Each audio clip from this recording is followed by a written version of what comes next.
नमस्कार, मी वर्षा नलवडे डॉक्टर तुमच्या घरी आमच्या खास कार्यक्रमात आपल्या सर्वांचं स्वागत करते। आज आपल्यासोबत दोन डॉक्टर आहेत। आपण त्यांच्याकडून सगळी माहिती जाणून घेणार आहोत। नेमके किडनीचे आजार कसे असतात, विकार नेमके काय असतात। सर, स्वागत आहे तुमच्या दोघांचं देखील एनडीटीव्ही मराठीमध्ये। कार्यक्रमाला सुरुवात करण्याआधी आपण किडनी संदर्भातील काही माहिती जाणून घेऊयात। किडनीचा दीर्घकालीन आजार आता जागतिक तत्वावरील आव्हान झाला आहे आणि देशातील त्याच्या वाढत्या प्रादुर्भावाला लक्षात घेता ते आता भारतामध्ये देखील वाढती जोखीम बनलंय। मागील डेटानुसार किडनी फेल्युअरमुळे होणाऱ्या मृत्यूंमध्ये आता 38% वाढ आढळली आहे। सीकेडी आता कार्डिओव्हास्क्युलर आजारासाठी देखील महत्त्वाचं जोखमीचं कारण बनलंय। रुग्णांना लक्षणं दिसू लागल्यावर लगेचच वैद्यकीय उपचार घेणं अतिशय गरजेचं असतं, पण आजारामध्ये सर्वसामान्यपणे वैद्यकीय उपचार घ्यायला थोडासा उशीर होतो। इतर आजारांसाठी जेव्हा किडनीच्या कार्याचं मूल्यांकन केलं जातं तेव्हा किंवा मग दुर्मिळपणे रुटीन स्क्रीनिंग मध्ये सीकेडीचे सुरुवातीच्या टप्प्यांमध्ये निदान होत असतं। लवकर निदान होणं हाच सर्वोत्तम उपचार आहे, कारण किडनीच्या आजारासाठी अनेक प्रकारचे उपचार दिले जाऊ शकतात आणि त्याची वाढ थांबवण्यासाठी सतर्कता यावेळेस लक्षात घेता येऊ शकते। याच विषयी बोलण्यासाठी आज आपल्यासोबत दोन प्रसिद्ध किडनी रोग तज्ञ डॉक्टर आहेत। आपल्या स्टुडिओमध्ये डॉक्टर अनिकेत हसे आणि डॉक्टर श्रीरंग बिच्चू। सर, दोघांचंही पुन्हा एकदा एनडीटीव्ही मराठीमध्ये स्वागत आहे। आपण कार्यक्रमाला सुरुवात करण्याआधी सरांचा थोडक्यात परिचय देऊ इच्छिते आहे। डॉक्टर हसे सध्या ठाण्याच्या ज्युपिटर हॉस्पिटलमध्ये नेफ्रोलॉजिस्ट आणि प्रत्यारोपण चिकित्सक म्हणून काम करत असतात। त्यांचं संशोधनपर लेखन राष्ट्रीय आणि आंतरराष्ट्रीय जर्नल्स मधून देखील प्रसिद्ध झाली आहेत। डॉक्टर श्रीरंग बिच्चू हे सर सध्या बॉम्बे हॉस्पिटलमध्ये प्राध्यापक आणि हेड ऑफ डिपार्टमेंट आहेत। एपेक्स किडनी केअर या संस्थेचे ते फाउंडर आहेत, प्रमोटर आहेत। ही संस्था देशभरात 220 डायलिसिस सेंटर चालवते। एपेक्स किडनी फाउंडेशन हे प्रे डायलिसिस आणि ट्रान्सप्लांट करत असतं आणि त्याचा कोरोना काळामध्ये खूप मोठं योगदान असल्याचं देखील कळतंय। आता आपण कार्यक्रमाला आपल्या सुरुवात करणार आहोत। सर, सुरुवातीचाच प्रश्न अतिशय महत्त्वाचा आहे जो सगळ्यांनाच पडलेला असतो। किडनीचं नेमकं कार्य काय असतं आणि आपल्या दोन्ही किडन्या नेमकं कशा पद्धतीने कार्य करत असतात? तर किडनी हा एक खूपच कॉम्प्लेक्स ऑर्गन आहे। तर आपल्या दोन किडन्या असतात आणि या दोन्ही किडन्या अहोरात्र काम चालू असतं त्यांचं। बरोबर, ते काय रेस्ट अजिबात घेत नाही। आणि ज्या आपल्या बॉडीमध्ये इम्प्युरिटीज निर्माण होतात कंटिन्युअसली, आपण चालतो, बोलतो, हार्ट चालत असतं, ह्याच्यामुळे या सगळ्यांमुळे खूप प्रकारे इम्प्युरिटीज निर्माण होतात। आणि त्या इम्प्युरिटीज ज्या आहेत, या इम्प्युरिटीज आपल्याला क्लिअर करण्यासाठी किडनीचं फार मोठं योगदान आहे। तर इम्प्युरिटीज काढणं, फिल्टर करणं ब्लड, आणि त्याच्यातनं इम्प्युरिटीज युरिनमधनं क्लिअर होणं, हे सगळ्यात महत्त्वाचं किडनीचं फंक्शन आहे। दुसरं फंक्शन म्हणजे की इलेक्ट्रोलाइट्स, सोडियम, पोटॅशियम, अनेक इलेक्ट्रोलाइट्स आहेत ज्याचं बॅलन्स ठेवणं हे किडनीचं महत्त्वाचं आहे। कारण जरा जरी बॅलन्स चुकला तरी, फॉर एक्झाम्पल पोटॅशियम 5 वरनं 6.5 गेलं की लाईफला रिस्क असू शकते आणि पेशंट कॅन डाय। तर एवढं स्वरूपाचं ते नाजूक काम असतं। आणि भरपूर लोकांना हे माहिती नाही की किडनीमुळे आपलं हिमोग्लोबिन पण वरती राहतं। कारण किडनी एक त्याचबरोबर पाणी जे आपण पितो, समजा आपण 5 लिटर पाणी पिलो तेवढी युरिन होते, 2 लिटर पाणी पिलो तर 2 लिटर। तर किडनीला तिची आयडिया असते की किती पाणी आतमध्ये बॅलन्स पाहिजे। तर किडनी जर काम करत नसेल तर हे बॅलन्स चुकून जातं आणि त्यामुळे जर तुम्ही 5 लिटर पाणी पिलात तर फक्त 1 लिटर युरिन, बाकी सगळं पाणी तुंबणार। तर ह्या अनेक असे, ब्लड प्रेशर कंट्रोल पण किडनीचंच काम आहे। किडनीचा प्रॉब्लेम आला तर ब्लड प्रेशर एकदम वाढू शकतं। तर हे अनेक असे आहे, त्यामुळे kidney is a very important organ, फार महत्वाचं आहे। किडनीशिवाय काम चालू शकत नाही आणि लाईफ वाचू शकत नाही। निश्चितच। डॉक्टर हसे, तुमच्याकडे येऊ इच्छिते मी। किडनीची नेमकी एखादा विकार झाला तर त्याची लक्षणं कशी ओळखावी आपण? तर किडनीचे सगळ्यात कॉमन लक्षणं असतात: पायाला सूज येणे, चेहऱ्याला सूज येणे, लघवीमध्ये लाल लघवी होणे, लघवीमध्ये रक्त जाणे, आणि ॲडव्हान्स स्टेजेसमध्ये भूक मरणे, उलट्या होणे, आणि असे अनेक सिम्पटम्स असतात जे बरेच लेट येतात। आणि काय काय स्पेसिफिक सिम्पटम असतात, जसे लघवी लाल होणे, जसं मी बोललो। आणि हे सगळे सिम्पटम असतील तर आपण आपल्या किडनीची चाचणी केली जरुरी आहे। तर आपलं अनिकेतने म्हटल्याच्यावरती थोडंसं ॲड करायचं इच्छा आहे माझी, की हे अनिकेत, आपल्याकडे पेशंट्स कित्येकदा असे येतात की ब्लड आलं होतं, एकदाच आलं, मग आपण परत आलं तर जाऊया डॉक्टरकडे, असं नाही पाहिजे. एक ब्लड किडनीमध्ये युरिनमध्ये आलं किंवा हे डॉक्टर अनिकेतनी जे काही सिम्पटम सांगितले त्याचं काही झालं तर पटकन त्याचं लक्ष डॉक्टरांना सांगून त्याच्यावरती उपचार करणं किंवा काय प्रॉब्लेम आहे का हे बघणं गरजेचं आहे. निश्चितच. आणि अनेकांना असं देखील लक्षण आढळत असतात डॉक्टर, लघवी झाल्यानंतर ती फ्लश झाल्यासारखी दिसते, अर्थातच लघवीवरती फेस दिसत असतो, ते देखील एक कारणच असतं. महत्वाचं तुम्ही सांगितलं की ज्या प्रोटीन लिकेज झालं तर असं हे फ्रोदिंग फेस येतो. तर ते फेस आलं म्हणजे अलर्ट झालं पाहिजे की आपल्याला आपलं काय तर प्रॉब्लेम आहे, बघूया 1 महिन्यानी बघूया, असं नाही, पटकन इलाज करून घेतला पाहिजे त्याचा. आणि हे आपण डायरेक्ट सिम्पटम म्हणतो. बऱ्याच वेळा काय किडनीचे सिम्पटम इनडायरेक्ट असू शकतात. जसं सरांनी सांगितलं की किडनी आपल्या ब्लड प्रेशर रेग्युलेशनला मदत करते. तर बऱ्याच वेळा पेशंटला कळत नाही सिम्पटम काय आहे, ब्लड प्रेशर अतिशय वाढून जातं आणि त्याच्यानंतर पेशंटची नजर कमजोर होते. तर पेशंट डोळ्यांच्या डॉक्टरांकडे जातो की माझी नजर कमजोर झाली. तसंच समजा जेव्हा किडनी डिसीज ॲडव्हान्स होतो, भूक लागत नाही किडनीच्या टॉक्सिनमुळे शरीरात जमा झाल्यामुळे, तेव्हा पेशंट गॅस्ट्रोएंट्रोलॉजिस्टकडे पोहोचतो. तसे काही काही सिम्पटम असतात जे डायरेक्ट किडनीशी रिलेटेड नसतील आणि पेशंट वेगवेगळ्या स्पेशालिटीकडे पोहोचतो. आता काही काही लहान मुलांना किडनी डिसीज होतात, आजार होतात जन्मता, तेव्हा त्यांची ग्रोथ बरोबर होत नाही, तर हाडं डिफॉर्म होतात, तर असे ते ऑर्थोपेडिककडे पोहोचतात सर. तर दॅट्स वाय इट इज, त्याच्यासाठी खूप इम्पॉर्टंट आहे की कोणताही सिम्पटम किडनीशी रिलेटेड असेल तर किडनीची चाच करणं आणि बघणं. निश्चितच. सर, यानंतर पालकांसाठीचा एक महत्वाचा प्रश्न म्हणावा लागेल. अनेक मुलं ही 7-8 वर्षांची होतात तरी देखील ती अंथरुणामध्ये झोपल्यानंतर लघवी करत असतात. मग तो एखादा किडनीचा आजार म्हणावा का आपण? बरोबर आहे. हे याला म्हणतात नॉक्टर्नल एन्युरेसिस. हा एक इम्पॉर्टंट सिम्पटम आहे. वयाच्या 5व्या वर्षानंतर 90 ते 95% मुलांनी बिछाण्यात लघवी नको करायला. बट हा सिम्पटम असेल तर बिलकुल पेरेंट्सनी मुलांना किडनीच्या चाचण्या करून घेतल्या पाहिजे. तेच जर ॲडल्ट्समध्ये पण जेव्हा आपल्याला एकदम सगळ्यात अर्ली सिम्पटम म्हणजे रात्री लघवी जास्ती होणं, म्हणजे 2-3दा जर उठावं लागलं लघवीला, तर मग आपल्याला बघावं लागतं की कधी कधी प्रोस्टेटमुळे पण होतं, पण किडनी कमी काम करण्याने सुद्धा रात्रीच्या वेळेला जास्ती वेळा लघवीला उठावं लागतं. हा पण एक महत्वाचा सिम्पटम आहे. निश्चितच. एकूणच काय तर मग किडनीचा एखादा आजार झाला असेल तर तो इतर अवयवांवरती देखील कुठेतरी परिणाम करत असतो असं म्हणावं लागेल. सर, यानंतरचा एक महत्वाचा प्रश्न आहे तो म्हणजे नेमकं कारण काय असतं किडनीचे एखादा आजार म्हणा किंवा मग किडनीचा विकार होण्याचं नेमकं कारण काय असतं? आता जर आपण बघितलं की जे किडनीचे पेशंट आमच्याकडे येतात तर मेनली त्यांना डायबिटीस मुळे किडनीचा प्रॉब्लेम असतो किंवा blood pressure, high blood pressure जे कंट्रोल नाही त्याच्यामुळे असतं. परत किडनी स्टोन्समुळे पण किडनीचा आजार होऊ शकतो आणि म्हणजे किडनी फेल होऊ शकते. त्याचबरोबर म्हणजे जेनेटिक आणि हेरिडिटरी डिझिजेसमुळे होऊ शकतं. अनेक असे कारणं आहेत किडनी फेल होण्याचे.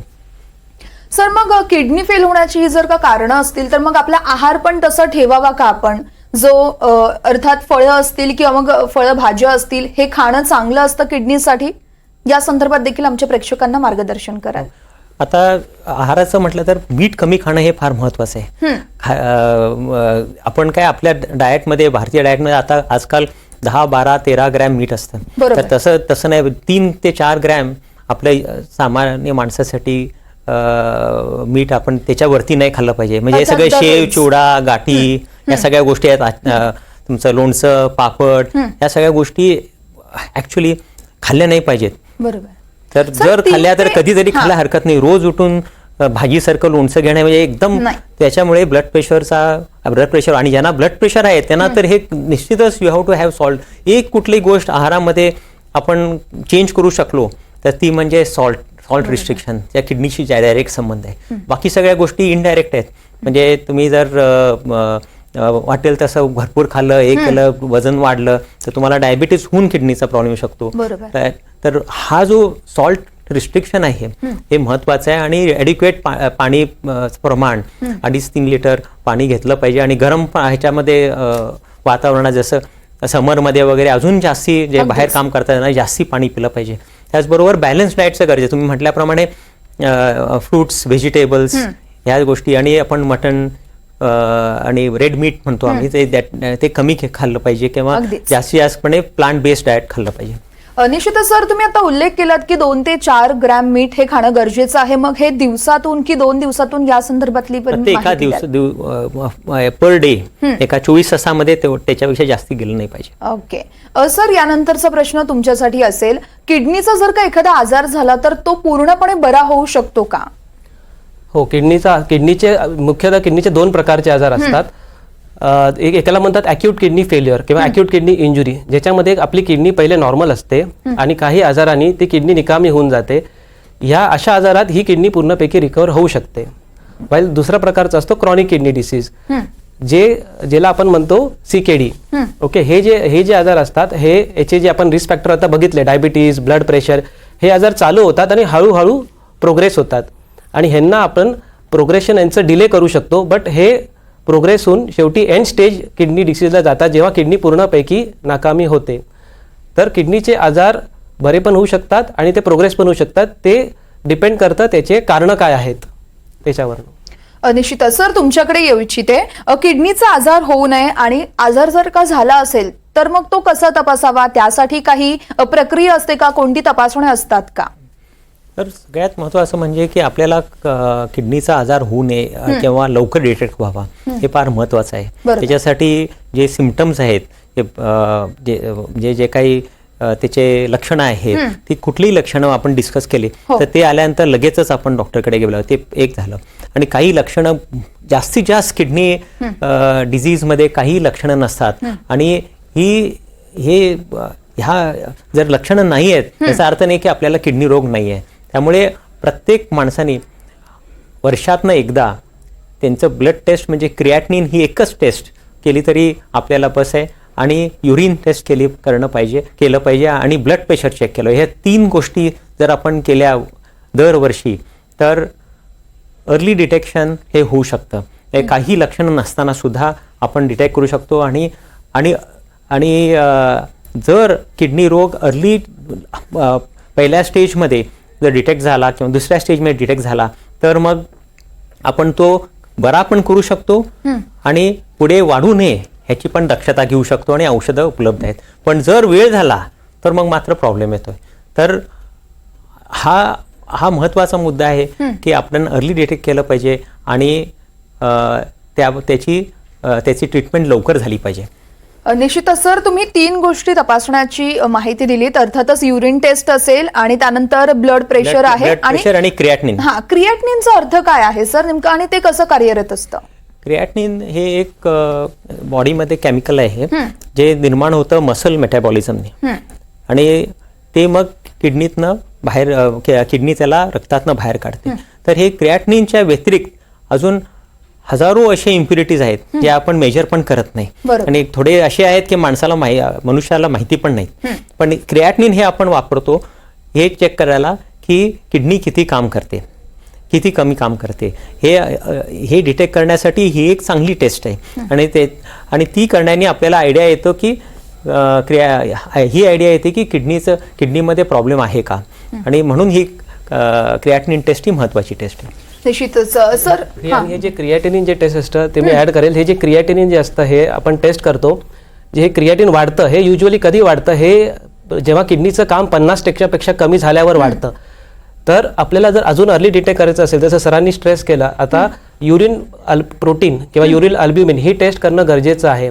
आता ही कोणामध्ये करावी की जे ॲट रिस्क इंडिव्हिज्युअल आहे, जसे डायबिटीज, ब्लड प्रेशर, जे आपण कारणं पाहिली किडनी डिसीजचे, तर ते पेशंट्स आहेत ज्यांचं क्रिएटिनिन नॉर्मल आहे त्यांच्यामध्ये अर्ली डिटेक्शन म्हणजे युरिन रुटीन, ज्याच्यामध्ये आपण अल्ब्युमिन जात आहे का हे बघू शकतो. And that is the earliest marker of kidney damage.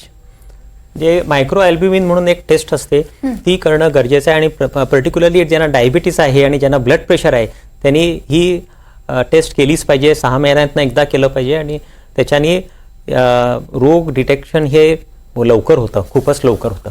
निश्चितच, त्यामुळे ही तपासणी अर्थातच खूप महत्त्वाची म्हणावी लागेल. सर, यानंतरचा एक महत्त्वाचा प्रश्न आहे, तो म्हणजे जर का किडनी निकामी झाली तर त्यावर उपचार केले जाऊ शकतात का? त्याची उपचार पद्धती नेमकी कशी असते? जर निकामी जर कायमस्वरूपी झाली तर आपल्याला डायलिसिस कायमस्वरूपी घ्यावं लागतं, म्हणजे कंटिन्युअसली लाईफ लॉंग डायलिसिस घेणं गरजेचं पडतं.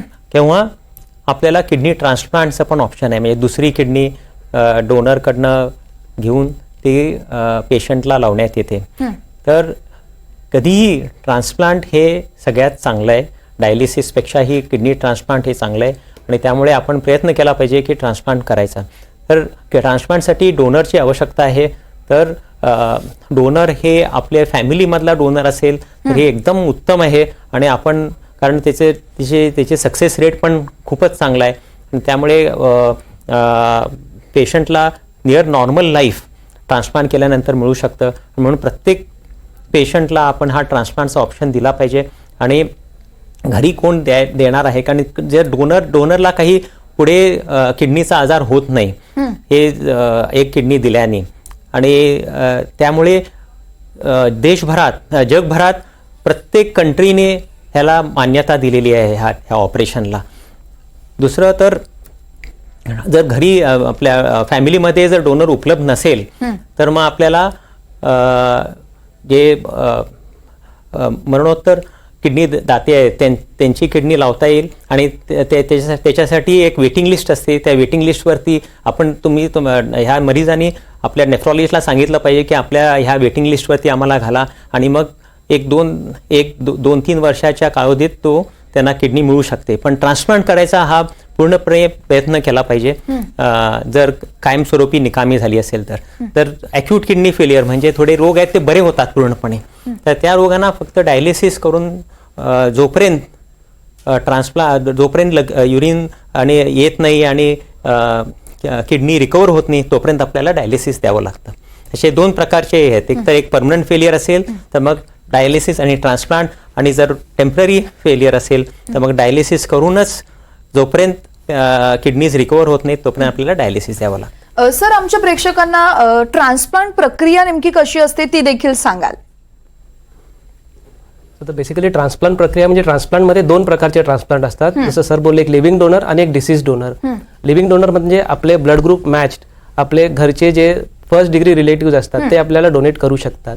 आणि याच्यामध्ये डोनरची पूर्ण चाचणी केली जाते आणि दोन्ही किडनी बरोबर काम करतात. एका डोनरला काही रोग नाही आहे, डायबिटीज नाही आहे, आणि एक किडनी दिल्यावर एका किडनीवर तो डोनर आपलं आयुष्य बरोबर हे राहू शकेल ह्याची आपण खात्री करतो आणि मग डोनरला फिट करतो. तसंच रिसिपियंटचे ज्यांना किडनी बसवणारे पेशंट त्यांची पण टेस्ट सगळे केल्या जातात आणि एकदा सगळे फिट असतील तेव्हा आपण त्यांचं ट्रान्सप्लांट करू शकतो.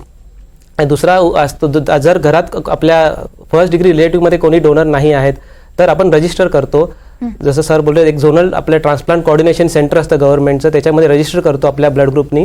आणि जे स्वइच्छिताने आपले डोनेट करतात पेशंट, जे ब्रेन डेड पेशंट्स असतात, ॲक्सिडेंट्स किंवा हेड इंजुरीज, ज्यांची ब्रेन डेड असतं पण हार्ट वर्किंग आहे and they are on the ventilator, त्यांचे ऑर्गन प्रिझर्वड आहेत, असे स्वइच्छेने ते ऑर्गन डोनेट करू शकतात.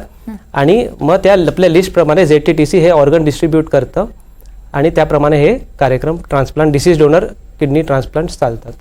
काही जरी झालं ना तर आपल्याला हे ट्रान्सप्लांट डायलिसिस हे खूप खर्चिक आहे. बरोबर.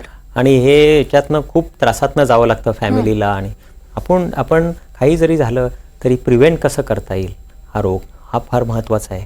त्याच्यासाठी लवकर दरवर्षी टेस्ट करणं, काही प्रॉब्लेम असेल तर ते डॉक्टरकडे लगेच जाणं हे फार अतिशय गरजेचं आहे.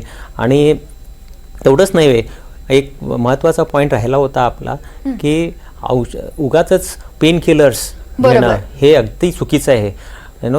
काही जरासरी दुखलं तर पेन किलर्स घेतले जातात. साधे पेन किलर्स आहेत, उदाहरणार्थ पॅरासिटामॉल, त्याचा किडनीवरती काय असर होत नाही, विपरीत असर होत नाही. तर ते अशी औषधं घेतली पाहिजेत, पेन किलर्स वगैरे. थोडे अँटीबायोटिक्समुळे पण किडनीवरती प्रॉब्लेम येऊ शकतो. तर ते डॉक्टर्सना तुमचं जर ऑलरेडी किडनीचा प्रॉब्लेम असेल तर त्यांना सांगितलं पाहिजे डॉक्टर्सना की मला किडनीचा आजार आहे. तर समजा ऑर्थोपेडिक डॉक्टरकडे गेला तर सांगणं गरजेचं आहे की मला हे बाबा असा प्रॉब्लेम आहे तर तुम्ही जपून द्या गोळ्या. तर त्याप्रमाणे डॉक्टर्स पण सावधान होतात. दुसरं म्हणजे ॲसिडिटीसाठी थोडे औषधं आहेत, ते एकदा चालू केली की थोडे पेशंट्स आम्ही बघतो आमचे प्रिस्क्रिप्शन असतात, वर्षानुवर्ष ते ॲसिडिटीची रोजची औषधं चालू असतात. तर ह्या ॲसिडिटीच्या टॅब्लेट्समुळे सुद्धा किडनीवर विपरीत परिणाम होतो आणि किडनी निकामी होऊ शकते. तर असं इनडिस्क्रिमिनेट पाहिजे तसं औषधं घेणं, डायरेक्ट केमिस्टकडे जाऊन औषधं घेऊन ती घेत राहणं कंटिन्युअसली ही चुकीचं आहे. आणि प्रिव्हेन्शन किडनी रोग टाळणं आणि तो कसा होऊ नये इकडे लक्ष देणं डॉक्टरचं आणि पेशंटचं सर्वसामान्य माणसाचं हे कर्तव्य आहे. कारण हा जो रोग आहे हा देशाला पण आपल्या परवडणार नाही. ट्रीटमेंट देणं, फ्री डायलिसिस वगैरे आता खूप देतं आपलं गव्हर्नमेंट देतं, पण ते कितपत देणार, कितपत गव्हर्नमेंट खर्च करणार आहे. आणि पेशंटसुद्धा कित्येक पेशंट मी बघितले आहेत की सगळी संपत्ती त्यांनी ह्या डायलिसिस आणि ह्याच्यामध्ये घाला. आता तरी फ्री डायलिसिस उपलब्ध आहे ह्या 8-10 वर्षामध्ये. त्या पहिले तर आपल्याला प्रत्येक पेशंटला स्वतःच्या खिशातनं पैसे घालून एक खर्च करून डायलिसिस करावं लागायचं. तर प्रिव्हेन्शन हा फार महत्त्वाचं. मीठ कमी खाणं आणि हे औषधं टाळणं घेणं आणि रेग्युलर एक्सरसाइज. म्हणजे मी तुम्हाला एक सांगतो की माझ्याकडे जे पेशंट येतात, कित्येक पेशंट आहेत 80-82 वर्षाचे, ज्यांना अशा एज ग्रुपमधले एकटे येतात. हां, घरातनं एकटे येतात. किडनी जवळजवळ 20-25% काम करत असते. असे कित्येक वर्ष किडनीचा रोग वाढलेला नाही आहे असे पेशंट येतात. पण त्यांचं एक कॉमन आहे की ते भरपूर चालतात, रोज एक्सरसाइज करतात, योगा करतात. अशा पेशंटमध्ये किडनीचा रोग वाढण्याची पण शक्यता कमी होते. त्यामुळे मला 2-3 गोष्टी सांगायच्या आहेत प्रेक्षकांना. एक तर मीठ कमी घ्या, औषधं वाटेल तशी घेऊ नका, पाणी बरोबर प्या आणि रोजच्या रोज एक्सरसाइज करा आणि वजन वाढायला देऊ नका. ह्या गोष्टी केल्या तर तुमचं, मी कॉन्फिडेंटली सांगतो की किडनी रोग लागण्याची शक्यता एकदम कमी होईल. एकदम म्हणजे 95% कमी होईल. तर हे नियमितपणे पाळलंच पाहिजे. बिलकुल. औषधं पण डॉक्टरांच्या सल्ल्यानेच घ्या. अनावश्यक औषधं चालू ठेवू नका.